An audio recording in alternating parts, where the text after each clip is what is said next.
জয় শ্রীরাম।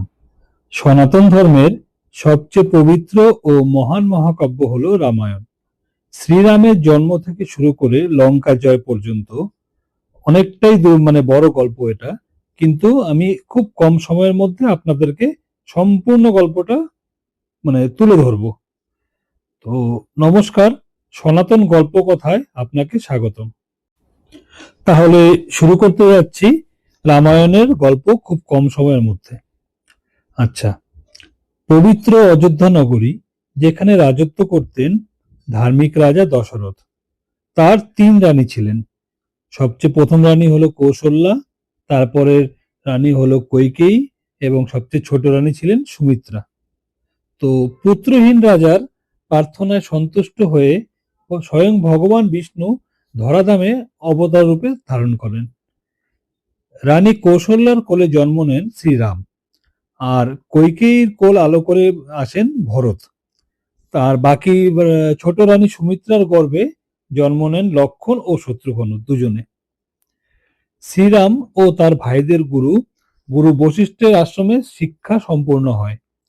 পরবর্তীতে মহর্ষি বিশ্বামিত্রের সাথে গিয়ে রাম ও লক্ষ্মণ বনে রাক্ষসদের বিনাশ করেন এবং মিথিলায় সীতা স্বয়ংবরে হরধনু ভঙ্গ করে শ্রীরাম দেবী সীতাকে বিবাহ করেন। অযোধ্যায় যখন শ্রীরামের রাজ্যাভিষেক প্রস্তুতি চলছিল, তখন দাসী মন্থরার প্ররোচনায় মাঝের যে রানী ছিলেন কৈকেয়ী, তিনি রাজা দশরথের কাছে তার পুরনো 2টি বর চান, যেটা তার কাছে বাকি ছিল বর চাওয়াটা।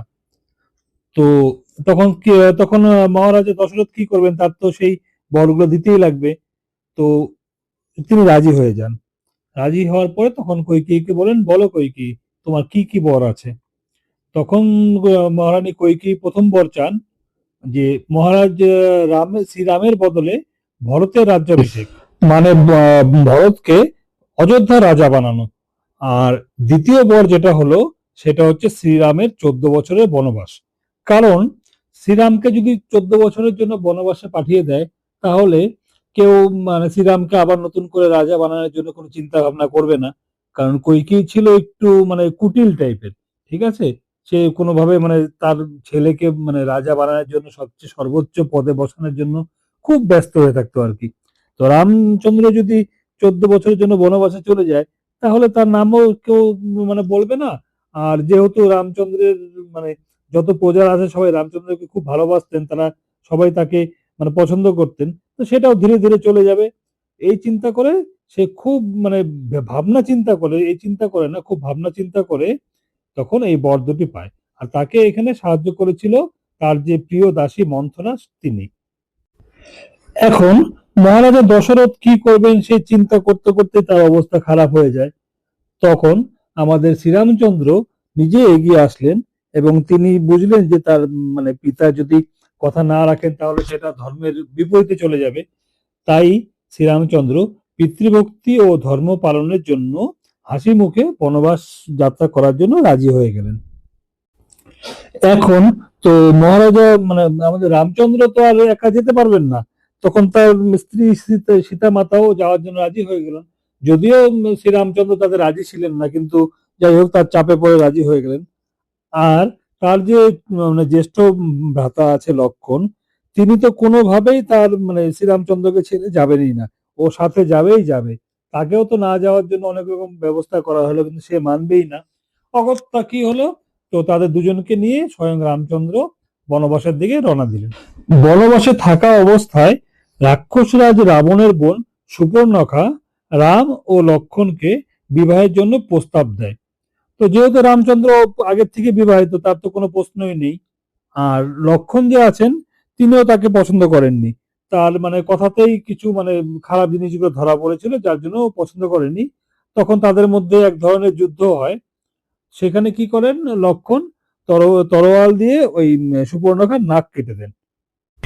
কারণ সুপর্ণখা দেখতে খুবই সুন্দর ছিলেন, তাই তার খুব অহংকার ছিল। এই অহংকারটা তার কাটানোর জন্যই লক্ষ্মণ তার নাকটা কেটে দেন। তাহলে সে তার রূপের কোনো অহংকার এরপর থেকে করতে পারবে না। এই অবস্থায় সুপর্ণখা তো কাঁদতে কাঁদতে তার দাদা রাবণের কাছে গিয়ে এইসব জিনিসগুলো জানালো। রাবণ তো একদম তখন মানে রাগে লাল, একদম মানে কি বলবো আর। তখন কি হয়, রাবণ তখন এই প্রতিশোধ নেওয়ার জন্য ছলনার আশ্রয় নেয়। কিভাবে আশ্রয়টা নেয়, সে তখন তার যে রাক্ষসগণ বা তার রাক্ষস প্রজা আছে, তাদের মধ্যে মারিচ নামে যে রাক্ষস, তাকে স্বর্ণমৃগ সাজিয়ে ওই রামচন্দ্র, যারা রামচন্দ্র যেখানে বনবাসে ছিল সেখানে তাদের ওখানে পাঠায়। আর নিজে ছদ্মবেশ ধারণ করে এক ঋষির সাজ নিয়ে তাদের ওখানে যান। তো ওই রামচন্দ্রের ওখানে যখন স্বর্ণমৃগটি তার বাড়ির সামনে গিয়ে ঘোরাফেরা করে, তখন সীতামাতার সেই স্বর্ণমৃগটি দেখে খুবই পছন্দ হয়।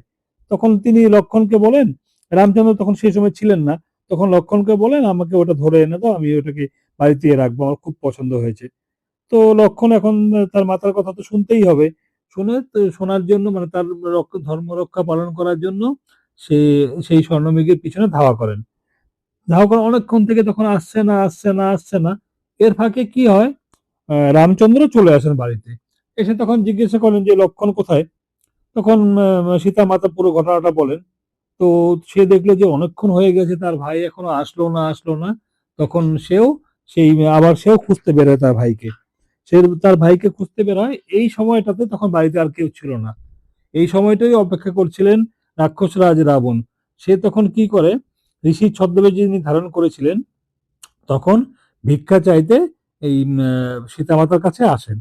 তখন সীতামাতা দেখলেন যে একজন ঋষি আছে, তাকে তো দিতেই হবে, নিজের কাছে কি আছে না আছে সেটা পরের কথা। তখন সে খুঁজে খুঁজে কিছু ফলমূল নিয়ে রাবণকে দিতে চান, মানে সেই ঋষিকে দিতে চান। সেই দেওয়ার জন্য যখনই বাইরে আসেন, তখনই রাবণ সীতামাতার হাত ধরে তাকে হরণ করে লঙ্কায় নিয়ে যান। এদিকে রামচন্দ্র ও লক্ষ্মণ বাড়িতে এসে দেখে সীতা নেই।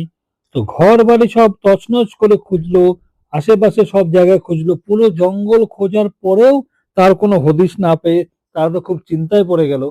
তখন তারা সেই জঙ্গল থেকে বেরিয়ে বাকি সব আশেপাশে যত জায়গা আছে সব খুঁজতে খুঁজতে তারা দক্ষিণ ভারতে গিয়ে পৌঁছালো। তো সেখানেও এখন খুঁজবে, কিন্তু যতটা তাদের রাস্তায় পড়েছিল তারা তো খুঁজলো। তো সেখানে ভাগ্যক্রমে কি হয়, সেখানে গিয়ে তাদের সাক্ষাৎ হয় আমাদের আমাদের যে পরম ভক্ত যে হনুমানজি আছেন তার সাথে।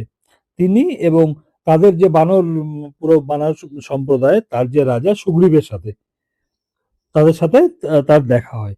কিন্তু এদিকে সেখানে আবার সুগ্রীবের, বানর রাজা সুগ্রীবের যে দাদা হয় বালি, তিনি ছিলেন সেখানকার রাজা।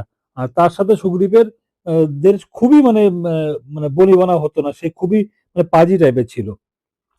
তখন শ্রীরামচন্দ্রের সাহায্যে সুগ্রীবের সাথে বালির খুব যুদ্ধ হয়। শ্রীরামচন্দ্র বালিকে হত্যা করে সুগ্রীবকে কিষ্কিন্ধা রাজা মানে বানিয়ে দেয় আর কি। তারপরে এরপরে কি হয়, এরপরে শ্রীরামচন্দ্র যখন তাকে সেখানকার রাজা বানিয়ে দেয়, তখন বাকি সবাই মানে শ্রীরামচন্দ্রের খুবই শ্রদ্ধা ভরে দেখতো। এবং যে সুগ্রীব ছিল বা হনুমান ছিল, তারা তো আগের থেকেই শ্রীরামচন্দ্রকে খুবই মানে শ্রদ্ধা করতো বা তাদের নিজেদের রাজা হিসেবেই মানত। তো সবাই যখন খুঁজতে খুঁজতে খুঁজতে খুঁজতে সেই সমুদ্রের পাড়ে চলে আসে, সমুদ্রের মানে উল্টা পাশে আছে হচ্ছে রাক্ষস রাজা রাবণের রাজধানী লঙ্কা। তো সেখানে যাবে কি করে, সেখানে যেতে হলে তো সমুদ্র পার করতে হবে, আর সমুদ্র পার করার তো কোনো মানে কোনো বুদ্ধি নেই। তখন তারা কি করলো, তখন তারা তখন তারা সেই হনুমানকে বলে যে তুমি কিছু একটা বুদ্ধি করো, কারণ সবাই জানে যে হনুমানের একটা অলৌকিক নানা রকম রূপ আছে বা কিছু আছে। তখন সে নিজের আরেক রূপ ধারণ করে নিজের শরীরটাকে খুব অনেক বড় করে এক লাফে সমুদ্রের ওপারে লঙ্কাতে গিয়ে পৌঁছায়। তো লঙ্কাতে গিয়ে পৌঁছে খুঁজতে খুঁজতে তিনি সীতামাতার দেখা পান, কিন্তু সীতামাতা তাকে চিনতে পারেনি। তিনি ভেবেছে হয়তো সেই রাবণেরই রাবণ কোনো একটা রূপ নিয়ে এসছে। তখন সেই হনুমান কি করে, রামচন্দ্র তাকে একটা আংটি দিয়েছিলেন নিজের, যেটা দেখাতে বলেছিল যদি তাকে না চিনতে পারে। তখন সেই আংটিটা দেখানোর পরে মানে সীতা মাতা তাকে চিনতে পারেন, এবং রামচন্দ্রের আংটি দেখে তার চোখ দিয়ে জল বেরিয়ে আসে। যাই হোক, সেটা নিয়ে যখন সে দেখা করে, তারপরে সেই সময় কি হয়, রাবণের যে বাকি মানে সেনাবাহিনী বা যেই আছে, তারা কি করে তখন তাকে দেখে ফেলে, মানে হনুমানকে। তখন হনুমান ভাগতে গিয়ে তার লেজে তারা আগুন লাগিয়ে দেয়। সেই আগুন লাগিয়ে হনুমান পুরো লঙ্কাতে সব জায়গাতে আগুনে আগুন করে লাগিয়ে দিয়ে সেও পালিয়ে চলে যায় মানে রামচন্দ্রের কাছে। হনুমান সেখান থেকে এসে সেখানকার পুরো ঘটনা সবাইকে বলে। তারপরে সেখানে সেই সমুদ্রের ওপর মানে কি করে যাবে সমুদ্রের উপরে, আহ, রাম সেতু নির্মাণ করে তারা সবাই লঙ্কায় পৌঁছান। আর এদিকে রাবণের যে ভাই আছে যে বিভীষণ, তিনি খুব ধার্মিক ছিলেন এবং শ্রীরামচন্দ্রকে খুব পছন্দ করতেন। তাই তিনি অধার্মিক রাবণের সাহায্য করতে অস্বীকার করেন এবং শ্রীরামের শরণ নেন। এরপর শুরু হয় ইতিহাসের অবিস্মরণীয় যুদ্ধ। কুম্ভকর্ণ, যিনি রাবণের ভাই, এবং মেঘনাদ, যিনি রাবণের ছেলে ছিলেন, তাদের মতো বীর যোদ্ধারাও একে একে নিহত হয়। কেউ মহারাজা রামচন্দ্রের কাছে কেউ বাঁচেনি। আর তাদের রামচন্দ্রকে কিছুটা বুদ্ধি দিয়ে সাহায্য করেছিলেন সেই বিভীষণ। যুদ্ধে লক্ষণ খুব আহত হয়ে যায়। সেটা হচ্ছে ওই শক্তিশালী নামক এক বাণের সাহায্যে লক্ষণ আহত হয়ে যান এবং তার কোনো জ্ঞান ট্যান থাকে না। তখন হনুমান সেই সেই অনেক দূরে গিয়ে গন্ধমাদন পর্বত থেকে বিশল্যকরণী গাছটা নিয়ে আসেন। যেহেতু সে বিশল্যকরণী গাছটা সে চিনতো না, তার জন্য সে পুরো গন্ধমাদন পর্বতটাই নিজের কাঁধে তুলে নিয়ে চলে আসেন। আর সেই গাছটি দিয়ে লক্ষণের প্রাণ বাঁচে। অবশেষে শ্রীরামচন্দ্র ও রাবণের মধ্যে ভয়ঙ্কর যুদ্ধ হয়। বিভীষণের পরামর্শে শ্রীরাম রাবণের নাভিতে অগ্নাস্ত্র প্রয়োগ করেন এবং অধর্মের ওপর ধর্মের জয় ঘটে। তাতে রাবণ মারা যান। এরপর তারা সবাই যুদ্ধ শেষ করে এবং যুদ্ধে জয়লাভ করে রামচন্দ্র, সীতা, লক্ষ্মণ, হনুমান এবং সব যে বানর সেনাদল আছে তারা পুষ্পক বিমানে করে অযোধ্যায় ফিরে আসেন। তো অযোধ্যার বাসিন্দারা এতে খুব খুশি হয়। তারা পুরো অযোধ্যাকে একদম প্রদীপের আলো দিয়ে সাজিয়ে তোলেন। সেখান থেকেই আমাদের এই যে দীপাবলি যে অনুষ্ঠান সেটা সূচনা হয়, আমরা যতটা জানি আর কি। তো শ্রীরামচন্দ্র যাওয়ার পরে তো ভরত যে আছেন ওনার ভাই, যিনি এর আগে রাজা হয়েছিলেন, তিনি শ্রীরামচন্দ্রকে অনেক মানে ই করে তাকে তার রাজ্যাভিষেক করেন এবং তাকে রাজা হিসাবে মানেন। তারপরে এরপরে সূচনা হয় সব শান্তি, ধর্ম ও ন্যায়ের। রামরাজ্য প্রতিষ্ঠা হয়। শ্রীরামের জীবনগাথা থেকে আমাদের শেখায় কিভাবে সৎপথে থেকে ধর্ম এবং বাণীর মর্যাদা রক্ষা করতে হয়। এভাবেই আমাদের চলা উচিত। তো বন্ধুরা, আমার গল্পটা কেমন লাগলো আমাকে অবশ্যই জানাবেন। আর প্রতিদিন আমি একটা করে গল্প নিয়ে আসব। আপনারা অবশ্যই চোখ রাখবেন আমার চ্যানেলে। ঠিক আছে? তাহলে নমস্কার, এখন আমি আসছি। জয় শ্রীরাম।